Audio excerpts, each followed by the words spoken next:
Have you ever wondered why nearly every ancient civilization built sacred spaces?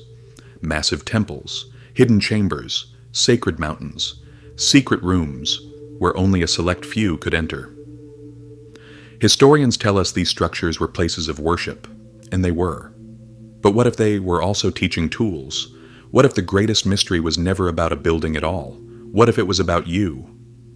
For thousands of years, humanity has searched for the divine in distant places. We crossed deserts, we climbed mountains, we sailed oceans. We built monuments that touch the sky. Yet one question remains: what if the destination was never far away? What if the journey was inward? Think about it. The most important spiritual teachings across the world share a surprisingly similar message.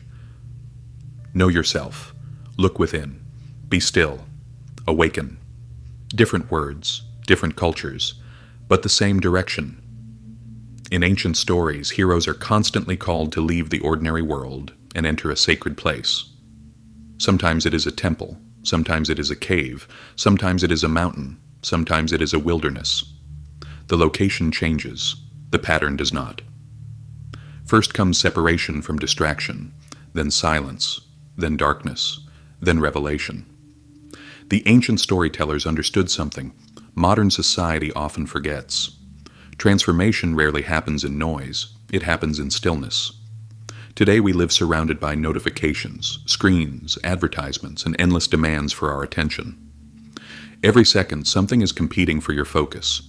Your attention has become the most valuable resource on earth, and because of that, many people have forgotten what silence feels like.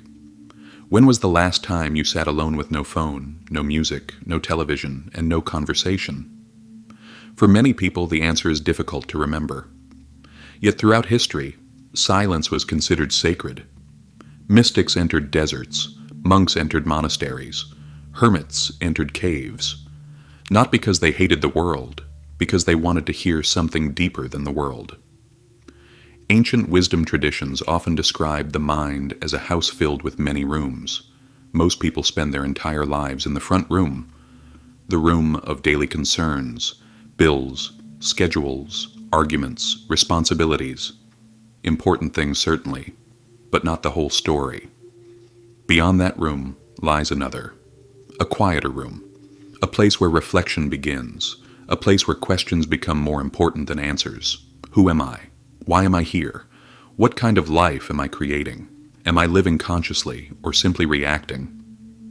These questions have guided seekers for centuries, and every person who asks them eventually discovers something surprising. The greatest obstacles are rarely outside of us. They are within us. Fear, anger, resentment, pride, doubt. These are the real walls that block the path forward. Ancient stories often describe guardians standing at the entrance of sacred places, dragons, giants, monsters, serpents. But what if those guardians symbolize the fears we must confront before we can grow? The dragon is not always outside. Sometimes the dragon is inside. The battle is not always against an enemy.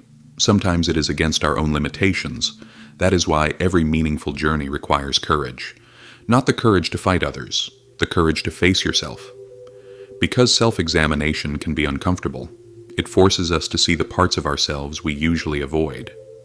The excuses, the regrets, the habits that keep us stuck.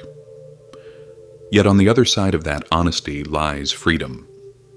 This is why so many traditions emphasize awareness. Awareness changes everything. The moment you become aware of a pattern, you gain the power to change it. The moment you observe a fear, you stop being completely controlled by it. The moment you notice your thoughts, you realize you are not your thoughts. You are the observer, the witness, the consciousness behind the noise. And this realization appears again and again throughout history. Different cultures discovered it independently. Different languages described it differently. But the experience remained remarkably similar. A quiet awakening, a deeper awareness, a sense that there is more to life than constant distraction. Modern science has revealed fascinating things about the brain and consciousness, yet many mysteries remain. Researchers continue exploring how awareness emerges, how perception works, how experience becomes reality. The deeper we investigate, the more questions appear. Perhaps that is fitting, because wisdom has never been about having all the answers. It has been about asking better questions. What kind of person am I becoming? What deserves my attention? What truly matters? These questions cannot be answered by a search engine. They cannot be purchased. They cannot be downloaded. They must be discovered through experience. That is why the inward journey remains relevant today, not because it belongs to the past, because it belongs to every generation. Every human being eventually reaches a moment when external success is no longer enough. A moment when they begin searching for meaning, and meaning is not found in possessions. It is not found in status. It is not found in applause. Meaning emerges when our actions align with our deepest values, when who we are matches who we claim to be, when our inner world and outer world move in harmony. This is the true work, the true pilgrimage, the true quest. Not traveling thousands of miles, but traveling the distance between distraction and awareness, between fear and understanding, between reaction and wisdom. And the remarkable thing is that this journey is available to everyone, right now. You do not need special equipment. You do not need secret knowledge. You do not need permission, only attention, only patience, only the willingness to be still. Tonight, try something simple. Find a quiet place. Turn off the noise. Sit comfortably. Close your eyes. Take a slow breath, then another and another. Do not force anything. Do not chase experiences. Simply observe. Watch your thoughts come and go. Watch your emotions rise and fall. Notice the constant movement of the mind, and beneath that movement, notice something else. A deeper stillness, a silent awareness that has been present the entire time. It was there before the thoughts arrived. It remains after they leave. Perhaps that is the doorway the ancient teachers were pointing toward, not a place on a map, not a hidden chamber beneath a city, but a space within human experience itself, a place that cannot be measured in miles, a place that cannot be conquered, only discovered. The world will always offer new distractions, new fears, new reasons to look outward, but every generation must eventually answer the same question. Where will you place your attention?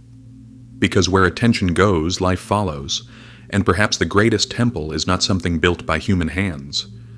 Perhaps it is the capacity for awareness that exists within every person. Waiting, silent, patient, until the moment we finally choose to enter.